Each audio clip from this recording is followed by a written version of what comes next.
നമസ്കാരം. ഇന്നത്തെ മലയാളം ക്ലാസ്സിലേക്ക് ഏവർക്കും സ്വാഗതം. അടിസ്ഥാന പാഠാവലിയിലെ സഫലമീ യാത്ര എന്ന കവിതാഭാഗമാണ് കഴിഞ്ഞ ക്ലാസ്സിൽ നാം പരിചയപ്പെട്ടത്. മരണവുമായുള്ള മുഖാമുഖത്തിൻ്റെ നിമിഷങ്ങളിൽ പിന്നിട്ട ജീവിതത്തെ സഫലമായി എന്ന് വിലയിരുത്തുകയാണ് കക്കാട്. രോഗത്തിൻ്റെ അസ്വസ്ഥതകളും വേദനകളും അല്പമൊന്നു കുറഞ്ഞപ്പോൾ ജനലഴികളിൽ പിടിച്ച് ധനുമാസത്തിലെ ആതിരനിലാവ് നോക്കിക്കാണുകയാണ് കവി. പഴങ്കൂടുപോലെ ദുർബലമായ തൻ്റെ ശരീരം ഒന്ന് ചുമച്ചാൽ പോലും ഇടറി വീഴാൻ സാധ്യതയുള്ളത് കൊണ്ട് പ്രിയപ്പെട്ട ഭാര്യയോട് അരികിൽ തന്നെ താങ്ങായി നിൽക്കാൻ കവി ആവശ്യപ്പെടുന്നു. വ്രണിതമായ കണ്ഠത്തിൽ നോവ് ഇന്നിത്തിരി കുറവുണ്ട്. രോഗത്തിന് അല്പം ശമനം കണ്ട കവി പഴയകാല ഓർമ്മകളിലേക്ക് പോകുകയാണ്. ഇരുട്ടും നേരിയ നിലാവും ചേർന്ന ഈ രാത്രിയിൽ പഴയ ഓർമ്മകൾ പോലെ മിന്നുന്ന ഏകാന്ത താരകളെ ഞാനൊന്ന് കാണട്ടെ എന്ന് കവി പറയുന്നു. കഠിനമായ രോഗത്തിൻ്റെ നാളുകളിൽ ദിനരാത്രങ്ങൾ കടന്നു പോകുന്നത് പോലും കവി അറിഞ്ഞിരുന്നില്ല. ശബ്ദം കേട്ടാണ് ആളുകളെ തിരിച്ചറിഞ്ഞിരുന്നത്. മരുന്നുകൾ കൊണ്ടാണ് ഉറക്കം വരാത്ത രാത്രികൾ തള്ളി നീക്കിയിരുന്നത്. അപ്പോൾ സ്നേഹമുള്ളവരുടെ കരസ്പർശവും അവർ തന്നെ ചൊല്ലി വ്യാകുലപ്പെടുന്നതുമെല്ലാം ആശ്വാസമേകിയിരുന്നു. വേദന തീവ്രമായി അനുഭവപ്പെടുന്ന ഈ രാത്രികളിൽ, വ്രണങ്ങളിൽ കുളിരു കയറി കഷ്ടപ്പെടുന്ന ഈ ദിവസങ്ങളിൽ ഒച്ചയുണ്ടാക്കാതെയാണ് ആതിര കടന്നു വരുന്നത്. തിരുവാതിര കടന്നു വരുമ്പോൾ ഒരുമിച്ച് സന്തോഷത്തോടെ നമുക്കതിനെ എതിരേൽക്കാം എന്നും അടുത്ത കൊല്ലം തിരുവാതിരയെ വരവേൽക്കാൻ ആരാണുണ്ടാവുക എന്നും പറയാൻ സാധിക്കില്ല. അതുകൊണ്ട് കണ്ണീരൊഴുക്കാതെ ശേഷിച്ച ദിവസങ്ങൾ സന്തോഷം നിറഞ്ഞതാക്കാം.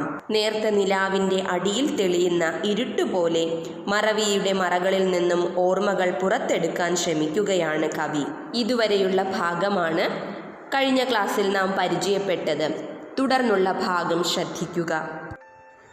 ഇവിടെ എന്തോർമകളെന്നോ നെറുകയിലിരുട്ടേന്തി പാറാവു നിൽക്കുമീ തെരുവു വിളക്കുകൾക്കപ്പുറം ബധിരമാം ബോധത്തിനപ്പുറം ഓർമ്മകളൊന്നുമില്ലെന്നോ ഒന്നുമില്ലെന്നോ പല നിറം കാച്ചിയ വളകൾ അണിഞ്ഞുമഴിച്ചും പല മുഖം കൊണ്ടു നാം തമ്മിലെതിരേറ്റും നൊന്തും പരസ്പരം നോവിച്ചും മൂപതിറ്റാണ്ടുകൾ നീണ്ടൊരീ അറിയാത്ത വഴികളിൽ എത്ര കൊഴുത്ത ചവർപ്പു കുടിച്ചു വറ്റിച്ചു നാം ഇത്തിരി ശാന്തിതൻ ശർക്കര നുണയുവാൻ.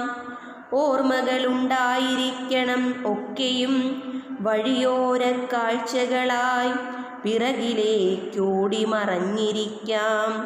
പാതിയിലേറെ കടന്നുവല്ലോ വഴി. ഓർമ്മകളുണ്ടായിരിക്കണം, അല്ലെങ്കിൽ ആതിര വരുന്നുവെന്നെങ്ങനെ അറിഞ്ഞു നാം?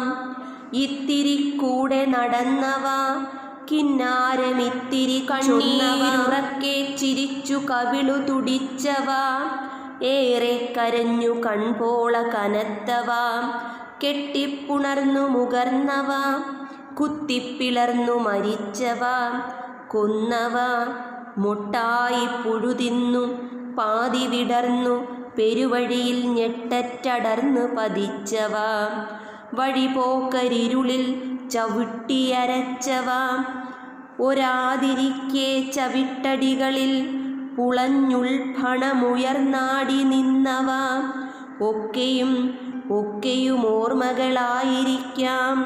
ഓർക്കാൻ കഴിവീലവതൻ മുഖങ്ങൾ. ഏതാണ്ടൊരോർമ്മ വരുന്നുവോ? ഓർത്താലും ഓർക്കാതിരുന്നാലും ആതിരയെത്തും കടന്നു പോമീ വഴി.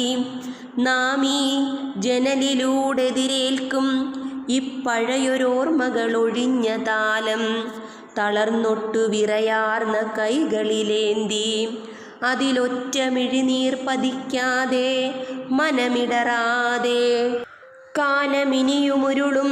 വിഷുവരും, വർഷം വരും, തിരുവോണം വരും, പിന്നെ ഓരോ തളിരിനും പൂവരും കായ് വരും.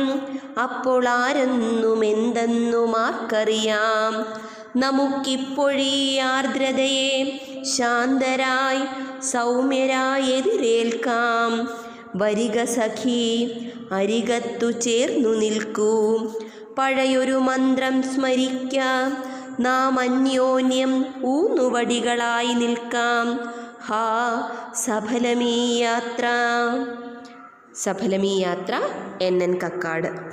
ഇനി ആശയം ശ്രദ്ധിക്കുക. ഇവിടെ എന്തോർമ്മകളെന്നോ നെറുകയിൽ ഇരുട്ടേന്തി പാറാവു നിൽക്കുമീ തെരുവു വിളക്കുകൾക്കപ്പുറം ബധിരമാം ബോധത്തിനപ്പുറം. നേർത്ത നിലാവിൻ്റെ അടിയിൽ തെളിയുന്ന ഇരുട്ടുപോലെ മറവിയുടെ മറകളിൽ നിന്നും ഓർമ്മകൾ പുറത്തെടുക്കാൻ ശ്രമിക്കുകയാണ് കവി. നെറുകയിൽ ഇരുട്ടുമേന്തി കാവൽ നിൽക്കുന്ന ഈ തെരുവു വിളക്കുകൾക്കപ്പുറം ബധിരമായ ബോധത്തിനപ്പുറമുള്ള ഓർമ്മകൾ കവി ചികഞ്ഞെടുക്കുന്നു. മറവിയിലാണ്ടുപോയ ഓർമ്മകൾ ഓരോന്നായി കവിയുടെ മനസ്സിലേക്ക് തിരിച്ചെത്തുന്നു. നെറുകയിൽ ഇരുട്ടേന്തി പാറാവു നിൽക്കുന്ന തെരുവ് വിളക്ക് എന്ന പ്രയോഗം നോക്കുക. തെരുവ് വിളക്ക് പ്രകാശം താഴേക്കാണ് പ്രസരിപ്പിക്കുന്നത്, അതിനു മുകളിൽ ഇരുട്ടാണ്. അവ്യക്തമായ ഓർമ്മകളും ഇതുപോലെയാണെന്ന് കവി പറയുന്നു. ബധിരമാം ബോധം. രോഗാവസ്ഥയിൽ കഠിനമായ വേദന സഹിക്കുന്ന അവസരങ്ങളിൽ പലപ്പോഴും ബോധത്തിന് തെളിമയില്ലാതെ വരും. കേൾക്കേണ്ടതോ സ്വീകരിക്കേണ്ടതോ ആയതൊന്നും സ്വീകരിക്കാൻ കഴിയാത്ത ഈ അവസ്ഥയെ ആണ് ബധിരമാം ബോധം എന്ന പ്രയോഗത്തിലൂടെ സൂചിപ്പിക്കുന്നത്. ബധിരം ശ്രവണശക്തി നഷ്ടമായ, ശ്രവണശക്തിക്കും അപ്പുറമുള്ള അല്ലെങ്കിൽ കേൾക്കാൻ പറ്റാത്ത ആ കാലത്തെക്കുറിച്ച് നിനക്കൊരു ഓർമ്മയുമില്ലേ എന്ന് കവി ഭാര്യയോട് ചോദിക്കുന്നു. പല നിറം കാച്ചിയ വളകൾ അണിഞ്ഞുമഴിച്ചും പല മുഖം കൊണ്ടു നാം തമ്മിലെതിരേറ്റും നൊന്തും പരസ്പരം നോവിച്ചും 3 പതിറ്റാണ്ടുകൾ നീണ്ടൊരീ അറിയാത്ത വഴികളിൽ എത്ര കൊഴുത്ത ചവർപ്പു കുടിച്ചു വറ്റിച്ചു നാം ഇത്തിരി ശാന്തിതൻ ശർക്കര നുണയുവാൻ. ഓർമ്മകളുണ്ടായിരിക്കണം ഒക്കെയും വഴിയോര കാഴ്ചകളായി പിറകിലേക്കോടി മറഞ്ഞിരിക്കാം. പാതിയിലേറെ കഴിഞ്ഞുവല്ലോ വഴി. മറവിയിലാണ്ടുപോയ ഓർമ്മകൾ ഓരോന്നായി കവിയുടെ മനസ്സിലേക്ക് തിരിച്ചെത്തുന്നു. പല നിറത്തിലുള്ള വളകൾ അണിയുകയും അഴിക്കുകയും ചെയ്യും പോലെ പല മുഖങ്ങൾ കൊണ്ടു നാം പരസ്പരം എതിരേറ്റും നൊന്തും പരസ്പരം നോവിച്ചും 3 പതിറ്റാണ്ടുകൾ. പതിറ്റാണ്ട് 10 വർഷം, 3 പതിറ്റാണ്ട് 30 വർഷം നമ്മൾ ഒരുമിച്ച് ജീവിച്ചു. ഈ ജീവിതത്തിൽ അറിയാത്ത ഏതെല്ലാം വഴികളിൽ നാം സഞ്ചരിച്ചു. ഇത്തിരി സമാധാനത്തിനു വേണ്ടി എത്ര കടുത്ത ദുഃഖങ്ങളാണ് നാം അനുഭവിച്ചത്. ഓർമ്മകളെല്ലാം വഴിയോര കാഴ്ചകൾ പോലെ പിന്നിലേക്കോടി മറഞ്ഞു പോയിരിക്കുന്നു. നമ്മുടെ ജീവിതയാത്ര പാതിയിലേറെ വഴി പിന്നിട്ട് കഴിഞ്ഞിരിക്കുന്നു. എത്ര കൊഴുത്ത ചവർപ്പു കുടിച്ചു വറ്റിച്ചു നാം ഇത്തിരി ശാന്തിതൻ ശർക്കര നുണയുവാൻ. ഈ വരികളിൽ തെളിയുന്ന ജീവിത കാഴ്ചപ്പാട് എന്താണ്? സുഖദുഃഖങ്ങൾ നിറഞ്ഞ തൻ്റെ ജീവിതം കവി വിലയിരുത്തുകയാണ്. ഒത്തിരി സന്തോഷത്തിനായി എത്രമാത്രം ദുഃഖങ്ങളും ദുരിതങ്ങളുമാണ് മനുഷ്യൻ അനുഭവിക്കേണ്ടി വരുന്നത് എന്ന് കവി ഓർക്കുന്നു. കവിക്ക് അനുഭവിക്കേണ്ടി വന്ന ജീവിത ദുരിതങ്ങളാണ് കൊഴുത്ത ചവർപ്പ്. ദുരിതങ്ങൾക്കും അപ്പുറം ഒരു സുഖം ഉണ്ടാവാം എന്ന പ്രതീക്ഷയാണ് ശാന്തിതൻ ശർക്കര എന്ന പ്രയോഗത്തിലൂടെ സൂചിപ്പിക്കുന്നത്.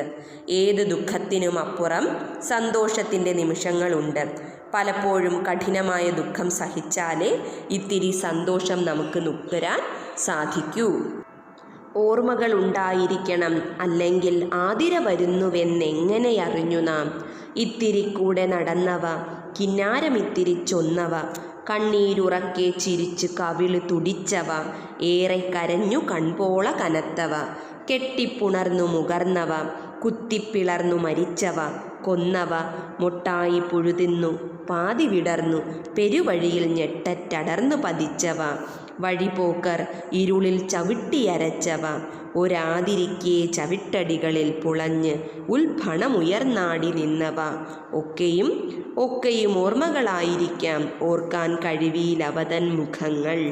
തൻ്റെ ഓർമ്മകളിൽ നിന്നും ഒന്നുമില്ലാതായിട്ടില്ല എന്ന് കവി ആശ്വസിക്കുന്നു.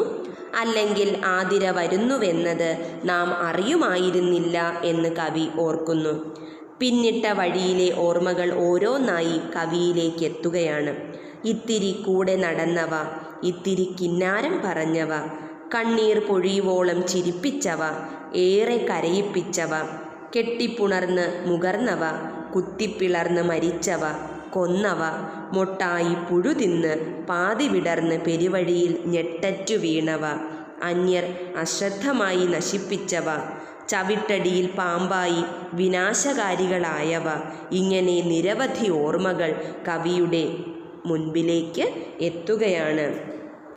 ഏതാണ്ടൊരോർമ്മ വരുന്നുവോ, ഓർത്താലും ഓർക്കാതിരുന്നാലും ആതിരയെത്തും കടന്നുപോമീ വഴി, നാം ഈ ജനലിലൂടെ എതിരേൽക്കും ഇപ്പഴയൊരോർമ്മകൾ ഒഴിഞ്ഞ താലം, തളർന്നൊട്ടു വിറയാർന്ന കൈകളിലേന്തി അതിലൊറ്റ മിഴിനീർ പതിക്കാതെ മനമിടറാതെ.